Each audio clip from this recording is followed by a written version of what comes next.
Selamat malam semua. Pada malam kali ini, saya Muhammad Ibrahim Idrus, biasa dipanggil Mas Baim. Dan saya Efrijal Algifari Pramono, biasa dipanggil Al.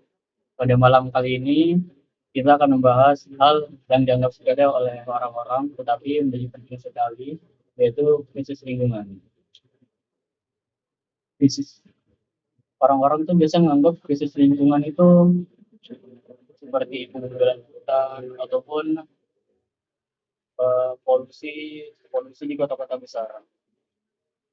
Padahal ada krisis lingkungan di sekitar rumah kita. Contohnya seperti orang bakar-bakar sampah, orang buang sampah sembarangan, itu juga banjir. Masalah itu gimana? Setuju Mas. Seperti di rumah saya ini kebanyakan warga masih membuang sampah sembarangan, membakarnya juga sembarangan, yang menyebabkan asapnya kemana-mana. Oh begitu ya masalahnya. Padahal orang-orang bakar sampah itu bisa menyebabkan polusi udara kotor. Bahkan kalau orang lama-kelamaan minum itu bisa bikin penyakit. Nah, masalah di sekitar rumah saya ini ada juga krisis lingkungan itu banjir. Jadi sekitar rumah saya itu rumahnya halaman-halaman mereka tuh di semen. Jadinya yang sebenarnya hujan sebenarnya pada saat ke tanah, tapi sekarang enggak lagi karena ya mengendap juga masalah banjir yang bisa menyebabkan banjir. Betul sekali Mas Baim, pembakaran sampah bisa menghasilkan asap beracun yang berbahaya bagi kesehatan dan lingkungan. Selain itu, halaman yang disemen seluruhnya memang menghambat resapan air sehingga memperbesar resiko banjir. Kamu pernah ngalamin banjir enggak masalah di daerah rumah saya ini? Tepatnya rumah saya ini eh, halaman samping saya itu sudah saya tidak semen dan juga sudah saya tuburi tanaman-tanaman juga. Jadi ketika banjir dia itu tidak langsung banjir gitu masalah. Dia itu hujan-hujannya itu masuk ke dalam tanah. Tapi ada juga sih masalah yang saya semen halaman depan aja, tapi itu tidak sebesar halaman di samping saya. Menurut Mas Al itu gimana Mas Al?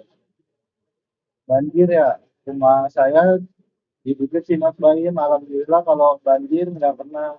Wah, kalau sampai sering banjir, padahal halaman samping sudah ditanamin, mungkin masalahnya bukan cuma di rumah Mas Baim aja ya. Bisa jadi saluran air di lingkungan sekitar kurang lancar atau posisi rumah Mas Baim agak rendah dibanding jalan. Jadi walaupun sudah ada area resapan, air tetap ngumpul kalau alirannya nggak lancar. Betul juga sih Mas Al. Daerah rumah saya ini jalannya lebih tinggi daripada rumah saya. Jadi itu bisa menyebabkan banjir ya. Kalau menurut Mas Al itu gimana ya? Ada saran nggak? Menurutku ya Mas Baim ya, saran saya sih kalau rumah Mas Baim lebih rendah dari jalan, coba bikin resapan air atau semacam parit kecil biar airnya surut. Kalau mau jangka panjangnya mungkin perlu perbaikan drainase atau meningkatkan fondasi rumah. Mungkin Mas Baim bisa membicarakannya dengan tetangga Mas Baim yang terkena banjir juga. Mungkin tetangga Mas Baim terkena dampak banjir juga bingung gimana cara mengatasinya. Mas Baim bisa bermusyawarah, mengadakan obrolan tentang apa yang harus dilakukan di lingkungan Mas Baim. Seperti masalah banjir ini yang Mas Baim keluhkan. Menurut saya seperti itu sih Mas Baim. Ya, bagus ya Mas Al sarannya. Mungkin yang akan saya lakukan itu saya bikin barit-barit kecil dan drainase juga. Soalnya biasanya di rumah saya ini banjirnya tuh banjir kecil, kadang juga banjir sedang atau besar. Akan kupertimbangkan juga untuk musyawarah dengan eh, tetangga tetangga di RT saya. Jadi agar masalah ini terpecahkan. Nah, kalau masalah di krisis di rumah Mas Al gimana? Alhamdulillah sih setelah ditambah ya tempat pembuangan sampah sudah jarang warga membakar sampah atau buang sampah sembarangan Mas. Mungkin sekarang krisis di lingkungan rumah saya itu air mat air besi yang mati, sudah berkepanjangan. Nah, akhir-akhir ini sudah turun hujan, takutnya terjadi tanah longsor. Kalau krisis air bersih, saya sendiri tidak tahu penyebabnya itu apa. Bisa jadi di dataran tinggi saluran air bersihnya tidak terjangkau atau ada penyedotan ilegal dari warga-warga terdekat menggunakan mesin. Menurut Mas, apa yang salah di tempat tinggal saya? Menurut saya itu memang sumur bor itu bisa jadi, kalau menurut saya pendapat asal tentang krisis air itu bisa jadi ada penyedotan ilegal atau distribusi air yang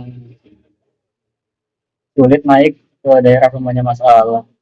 Karena itu jadi tidak ada, dan untuk resiko tanah longsor itu bisa jadi karena penebangan pohon Mas Al, ataupun bisa jadi tidak ada pembangunan yang di tepi tebing yang menjaga tebing itu tidak terjadi longsor. Bahas-bahas soal longsor ini saya jadi keingat tanah longsor di asrama Bukit Mas. Soalnya itu disebabkan karena kurangnya pohon yang menahan tanah dari beberapa faktor lainnya, baik dari alam ataupun manusia.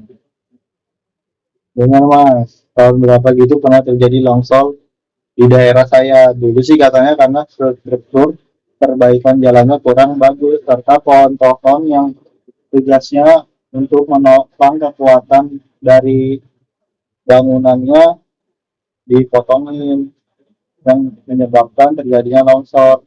Alhamdulillah semenjak diperbaiki dengan benar, struktur perbaikannya juga bagus. Sekarang menjadi tempat wisata para warga buat sekedar nyantai, jalan sore, atau nyanset mas. Mungkin kalau krisis tanah longsor, Pak RT dan warga setempat daerah rumah saya sudah menemukan jawaban mas. Tinggal krisis air bersih saja ini. Kalau mas tahu di tempat saya setiap hari Senin dan Kamis itu selalu membeli air tangki TDAM. Kadang cukup, kadang juga enggak, karena kan dibagi oleh beberapa rumah warga. Saya juga bingung gimana caranya, apakah dengan membuat sumur bor bisa menjamin air bakal terus ngalir dan terbagi rata, Mas. Kalau menurut saya sumur bor itu bisa jadi solusi cepat sih Mas, dan buat mengatasi krisis air bersih. Apalagi di daerah dataran tinggi, aliran PDAM itu lemah Mas. Tapi ada sisi lain juga yang harus kita pikirkan juga, kalau satu atau dua rumah ada yang bikin sumur bor, mungkin nggak masalah sih. Tapi kalau banyak warga yang bikin sumur bor itu bersama, apalagi bersama-samaan itu, lama-lama air tanah yang di bawah itu bakal menurun. Akibatnya sumur makin dalam, biaya perawatan makin mahal, dan bisa juga bikin tanah jadi kering ataupun tanahnya retak-retak juga. Bahkan memperbesar risiko longsor di daerahnya Mas Al. Saran saya manfaatin penampungan air hujan buat cadangan air bersih. Dan juga air resapan air jangan sampai semua tanah, dan juga dicoba atur pemakaiannya bersama-sama agar tetap terjaga. Itu aja sih masa saran saya. Sebenarnya Mas, warga di sini sudah sepakat sih dengan dibuatnya sumur bor. Tinggal kita diskusikan saja dengan semua warga dan Pak RT-nya gimana ke depannya. Oh begitu ya Mas Al. Gak apa sih kalau sudah ada kesepakatan begitu. Tapi kalau misalnya Mas Al ada air PDAM atau ada tambahan gitu, saran saya pakai itu untuk kebutuhan air utamanya Mas Al. Kalau misalnya untuk sumur bor itu untuk secondnya gitu lah Mas Al. Jangan dipakai pas utamanya gitu. Pakai saat ada krisis aja. Itu aja saran saya Mas Al. Nggak terasa ya Mas Al, kita sudah bahas panjang lebar begini. Menurut Mas Al, gimana caranya kita mengedukasi orang-orang agar bisa menjaga lingkungan mereka agar tidak terjadi krisis lingkungan seperti yang kita bahas tadi. Menurut saya biar tidak terjadi krisis lingkungan sih dengan mengajak masyarakat atau warga sekitaran kita untuk menjaga kelestarian dan kebersihan lingkungan. Kalau di tempat saya, setiap minggunya diadakan gotong royong bersama dan kemarin juga diadakan lomba kebersihan antar RT. Itu sudah jadi hal positif sih di lingkungan rumah saya. Ya intinya sih kesadaran diri masing-masing aja mas. Kalau selagi saya nggak sibuk atau saya libur, saya pastikan membersihkan halaman rumah. Kita mulai dari diri kita sendiri aja, siapa tahu warga bisa mencontoh kebaikan kita, nggak rugi juga kan kita memberikan hal positif.